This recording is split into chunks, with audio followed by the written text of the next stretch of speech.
Hi there everybody and welcome back to the Blossom Crochet channel. If this is your first time visiting my channel, then hi, and my name is Rebecca, and do take a quick minute now just to subscribe to the channel and click the little bell so that you can get notifications of any of my new tutorials. In this video I'm going to be showing you how to do this beautiful granny spike stitch. So it's a really simple one row repeat once you get going, and it's a fantastic project, especially when using lots of different shades like this beautiful rainbow blanket which I have made here. And I've done this using just 2 different yarns, and you can see the effect is really pretty. And yeah, it goes all the way down through all the colours. So it's a really simple project and it's quite quick to work up as well. So for this blanket, for anyone that is wondering, I was using the Mandala Baby yarn in the shade Honeydukes, but I will leave links in the description for where I got mine from anyway. I'll just give you a quick peek because I have one here. So this is the variegated yarn that I used for this project, and then obviously I just used white for my contrast. But the great thing is with this project, and if you're only using 2 different yarns, you will be able to carry your yarns up the side just like I have done here. So if you can see, we've carried up because I've only done 2 rows of each, and so the only ends I had to sew in were my beginning ones and my very end ends, if that makes sense. So I will show you how to carry your yarn as well for if you're just using a couple of colours like I did.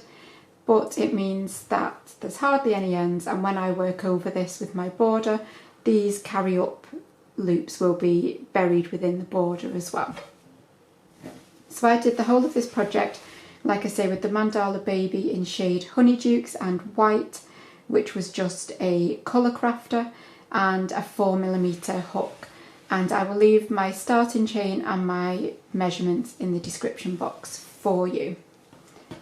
So I just wanted to show you that before we actually started, just so that you could see, get a really good idea of a finished project. Well, I say finished, obviously I haven't done my border, but a pretty much finished project using this beautiful spike stitch. So again, in the tutorial I'm just going to be using 2 shades so that I can show you what to do and also how to carry your yarn. So for the granny spike stitch, you want to complete your foundation row in a multiple of 4. So as wide as you want your project to be, so long as it's a multiple of 4. So obviously yarn over and pull through. 1, 2, 3, 4. And just continue that in multiples of 4 until your project is the width that you need it to be. So I've just done obviously a short chain. I've only done a chain of 28, but this would be good for a nice skinny scarf or something like that. So once you've done your multiples of 4, you need to add 1 additional chain onto the end of that foundation chain. So we're going to work back along our foundation row now, doing granny clusters, and a granny cluster is just a group of 3 treble crochets all in the same chain. So remember, I'm using UK terminology here. In the US, these are your double crochets. So we want to find the 5th chain from the hook. So 1, 2, 3, 4 and 5. So this is our 5th chain because you never count the loop that's on your hook. So for a treble, you want to yarn over, insert into that 5th chain, yarn over and pull up. You'll have these 3 loops on your hook. Yarn over, pull through 2 loops, yarn over, pull through the final 2 loops. So that is your first UK treble. You now want to put 2 additional trebles into that same chain. So yarn over, back into that same chain, yarn over and pull up. Again, yarn over, pull through 2, yarn over, pull through 2.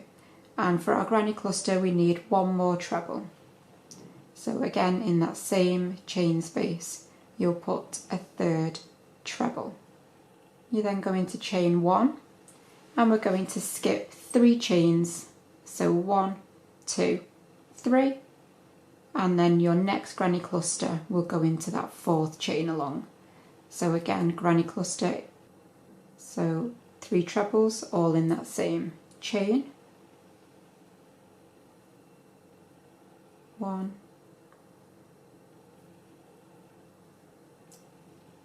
2,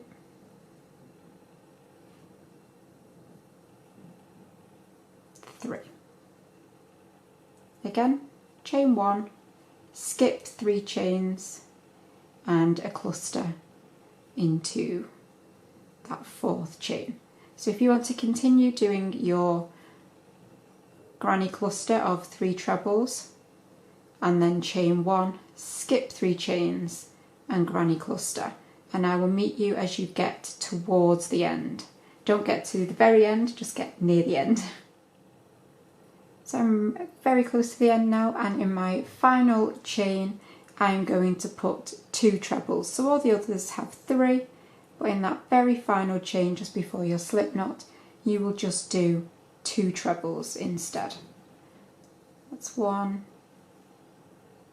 and 2. So that is how you should be looking, but obviously yours will probably be bigger than mine. So to work on for our next row, like I say, I'm going to be changing colour every 2 rows, just like I did in my example blanket, because if you're doing an even number, it means obviously you will meet back every time on this side, which is where your tails will always be for carrying up. So to move on, you want to chain 2 and turn your work around. And we're going to be working straight into this chain space here. Now this is the row that is a little bit fiddly because we're going to be working down into our foundation row. So you do need to keep your tension quite loose when it comes to working your spike stitches so that you don't scrunch up. But once you've got this row out of the way, it's much more simple for the following rows.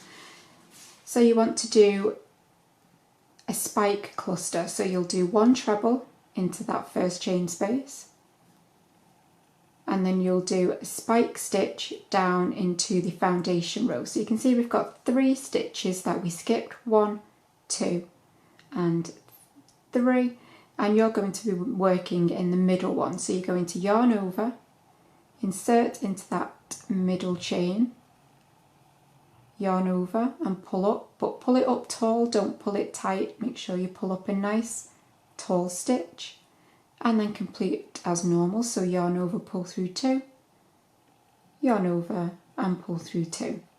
So that is your spike part of your stitch, but then you need to finish off this spike cluster by doing 1 normal treble back into that same chain space where we did the first one. So make sure you pull your work apart to find that gap again and complete your treble. Chain 1 and then jump across that granny cluster and do the exact same thing in this next chain space. So yarn over, do your treble, and then again into that middle chain of the 3 that we skipped, you'll yarn over, insert into that middle chain, yarn over and pull up, again pull up nice and tall and complete your treble. And then 1 final treble again into that same chain space where you did that first treble.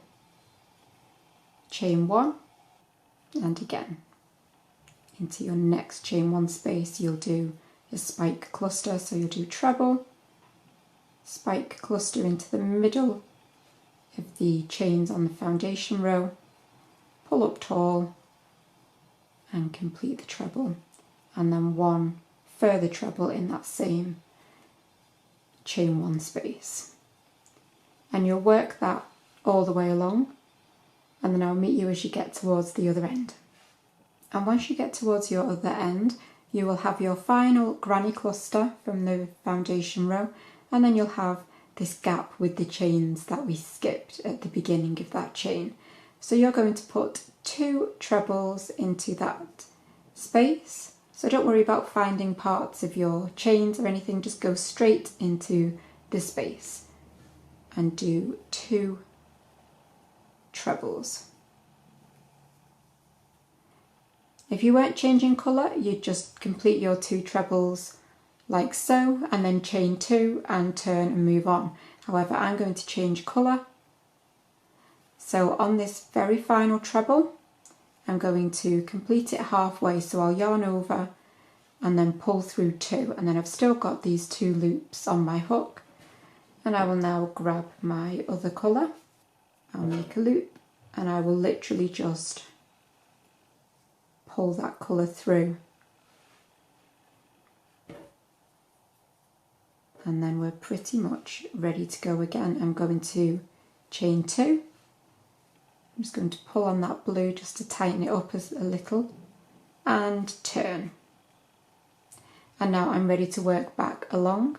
So again, you'll have chained 2 and turned, and you will do a granny spike cluster into this first chain 1 space. So you'll do treble. So it's a bit easier now because we're not working into our foundation row. We're going to be working into the top of the middle treble from this row. So you've got 1, 2, 3 trebles. You want to find the top of the middle one. We're going to go through the whole of the stitch. So you'll yarn over, insert into that middle treble. Again, like I say, go through the whole of the stitch, make sure you've got that V.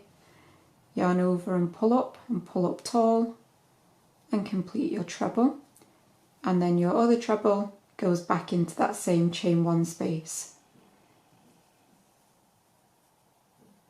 Chain 1, skip across to your next chain 1 space and do your spike granny cluster, so treble, and then your spike stitch into the middle treble, so yarn over into that middle treble, yarn over and pull up and complete, and then 1 treble again. Pull them apart if you need to, just to find that chain 1 space again, and treble and chain 1. So if you complete that all the way along now, you can see with the contrasting colours you're really starting to get the beautiful texture and effect that the spike stitch gives you. So I'll meet you again towards the end of this row. So I've done my final granny spike cluster into that final chain 1 space. I've got my granny cluster and that little gap between the chain 2 from the beginning of the last round, and you'll put 2 trebles into that chain space. So 1 and 2. So there we go. So that is the row that you'll repeat over and over again. I'm going to do 1 final row in this white and then show you how to pull up that blue colour again to carry on. So I'll chain 2, and again I'll be working my spike granny cluster, so treble, spike stitch down into the top of that middle treble, and then a normal treble again. So I'm going to work all the way along. I'm going to go quite quickly because literally I just want to get to the other end to show you how to pick up that original starting colour once more. So again, once you get to the end, you're going to work your final 2 trebles into that space between your cluster and your final chain. So I'll do 1, and then again I'm going to stop halfway through that final treble when I've only got my 2 loops, and I'm going to pick up the blue that is obviously still attached to my working end, and I will literally yarn over and pull that blue through those final 2 through those final stitches. I'll chain 2. I'm going to pull on the white just to tighten that stitch up a little, and then you're ready to turn and carry on that pattern. And you'll do the same after 2 rows or however many you're doing. to pick up the white again, and you'll just end up with these neat little loops all the way up the side of your work, which you'll be able to cover with your border. So hopefully you'll be able to follow that along now. It's, like I said, just that one row repeat, and it's just picking up and dropping your yarn if you're carrying it up the side like I did for mine. And obviously if you're using variegated yarn like I did, there are just hardly any ends to weave in at all, because the colour changes are all done for you. Again, sorry if you could hear that little tip tapping, it's just my dog wandering around the kitchen. But I really hope that you've enjoyed this tutorial for the Granny Spike Stitch, and do remember to also check out the Blossom Crochet Extra channel, which has all of my yarn reviews and finished projects and unboxings, things like that. So if you want to stay up to date with those kind of videos, they won't be on this main channel anymore, they will be on the Blossom Crochet Extra channel. This one is just going to be 99% for tutorials. But that's it for this one, and I will see you again very soon for another tutorial. Bye for now.